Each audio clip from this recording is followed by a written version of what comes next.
your one of the premises in your book is that by doing this, people can stay relevant for longer.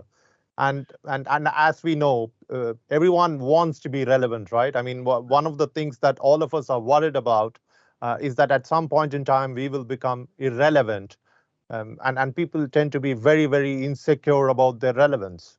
Absolutely. We can be relevant for longer, but most importantly, we can be happy. And we are happy when we're making progress. We're happy when we're creating value. We're happy when we're living up to our greatest potential. But if we're on the wrong curve, it's going to be too hard. If we're on the wrong curve, after a while, it's going to be impossible. All of the successful people who are unhappy later in life, it's because they're trying to stay on their fluid intelligence curve as opposed to getting on their crystallized intelligence curve, with no exceptions. This is what we see again and again. When you see an older person, a man who's 60 years old, and he's still trying to compete with younger people, and he's reminiscing about the good old days, and he's angry because people don't appreciate him anymore, he's on the wrong curve. Guaranteed he's on the wrong curve. And if I can work with him, and this is what I do now, I go into companies and I work with executives. I work with people who are trying to build teams of managers. And I say, this is how we should be thinking about our workforces. This is how we should be thinking of our own lives. Happier people are better workers. Happier people are better for society. This is how we should be molding our own companies and our own lives to live up to our best purpose. If you were to broadly describe or distinguish between the skills that one needs to succeed in the first curve and the skills that one needs to succeed in the second curve, what would they be? The first curve is really about innovation. It's about personal entrepreneurship, private work, solving problems, being faster and better, and having more skills than others. The first curve is the me curve. That's the curve where you invest in yourself. The second curve is the we curve. That's where I'm getting better at making you better. If you're working with me, I want to make you as good as you can be, because that looks better for me. It makes us both better. The second curve is the one where I'm investing in other people. I'm becoming a better teacher. I'm lifting other people up. I'm becoming more generous in the way that I'm sharing the credit with other people. Because, and by the way, that is the curve where people are most happy, because that's when they're serving the most. This is one of the reasons, by the way, you could say that your first curve is your parent curve. Your second curve is your grandparent curve. And everybody I know, I'm going to be a grandfather in 4 months, and everybody says it's much better than being a parent. It's much better than being a father. They say that grandchildren are God's reward for not killing your children. That's a Catholic joke. So, but one of the things that we know is that on your parenting curve, you're trying to do everything yourself, and you're trying to solve all the problems by yourself. And when you're a grandparent, you're working with other people to actually help raise a child. That's a very beautiful thing. Now, that's a metaphor, obviously, for what we're doing in our work lives. This is the key thing. Remember, you're investing in yourself to be the best person that you can be in the beginning. Later, you take away a lot of your conceit. You take away a lot of your pride and arrogance, and you start working on developing other people when you're on your crystallized intelligence curve. If you can do that, you will be the happiest version of yourself. One of the things that sort of makes this difficult is that in the first curve, a lot of us get feedback from the system, right? I mean, when the community, when society at large, when our peers recognize the success that we have, I think that sort of makes everyone feel good.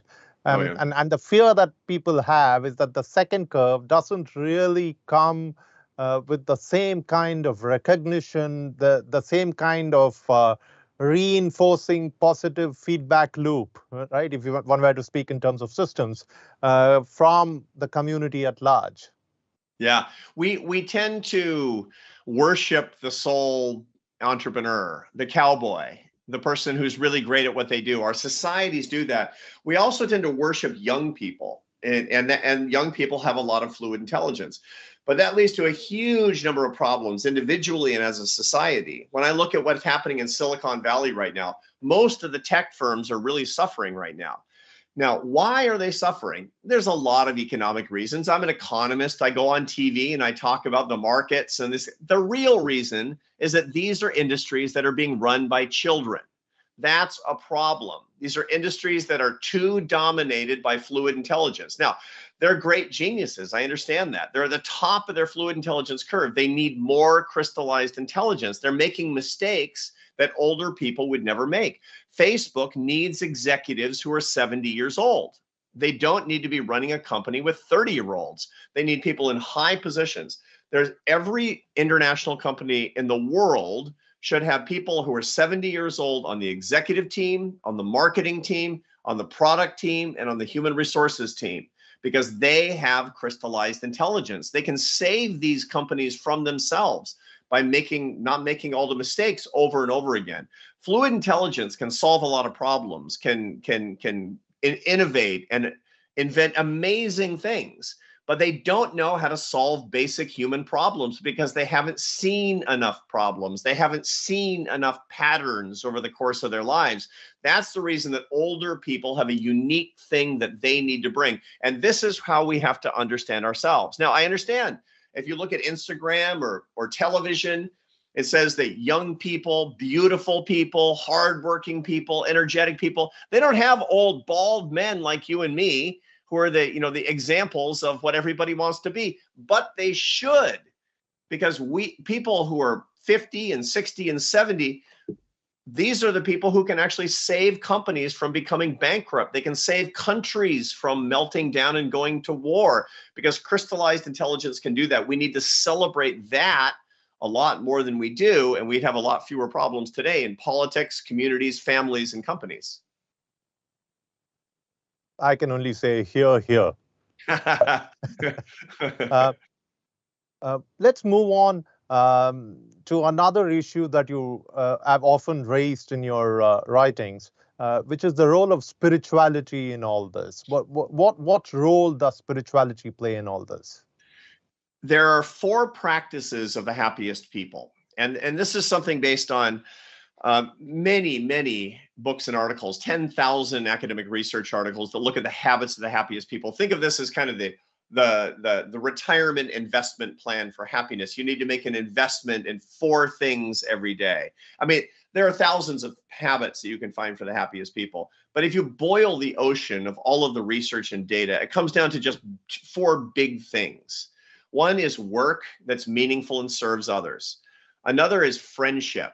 Critically, friendship outside of families, which is very important. For the people who are watching this summit, a lot of them have a lot of people that they know, but they're not real friends. They're deal friends. And everybody knows the difference between them. You need real friends to prosper and be happy.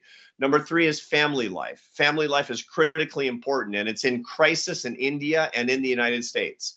Family life is being decimated because of urbanization and work patterns, but just because of culture. So those are the first big 3: work that serves, friends, and family. But the last one is just as important, and that's faith. Faith or spirituality. Now, by that, I don't mean necessarily my faith. I'm a practicing Roman Catholic. It is literally the most important thing in my life. How do I practice my faith? I practice my faith every day. I go to Mass every day. I meditate. But where have I learned my meditation practice as a Catholic? I learned it in India. I sat with monks. I actually have learned meditation technique from Buddhists and Hindu masters. I have a teacher in southern India named Sri Nochur Venkataraman in Palakkad, who's been so helpful to me along this way.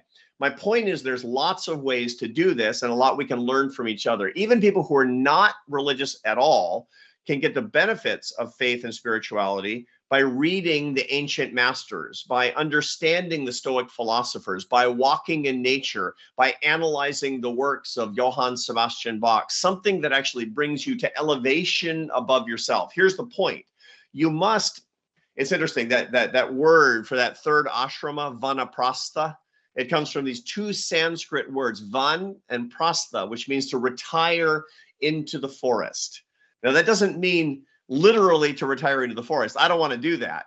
I have no interest in retiring into a forest. But the metaphor is to step back systematically at different points of your life and at different points of your day, back from the chaos that comes from your business life and even your family life, and to see the bigger picture, to elevate yourself away from the realities of day-to-day life. The problem is that we have a tendency to focus too much on the details of our day-to-day lives. My money, my house, my car, my job, my commute. It's just so tedious and boring. We need perspective and we need peace. And the only way we can do that is with elevation. And the only way we can get elevation is with faith and philosophy and spirituality. And that's why it's so critically important that all of us have a practice where we ask, what are my values? Number two is we consciously seek a meditative practice, traditional or non-traditional. And number three, that we expose ourselves to the ancient wisdom of people who have a lot more perspective than we do. If we do these three things, we're well on our way to having a practice that can sustain us for the rest of our lives.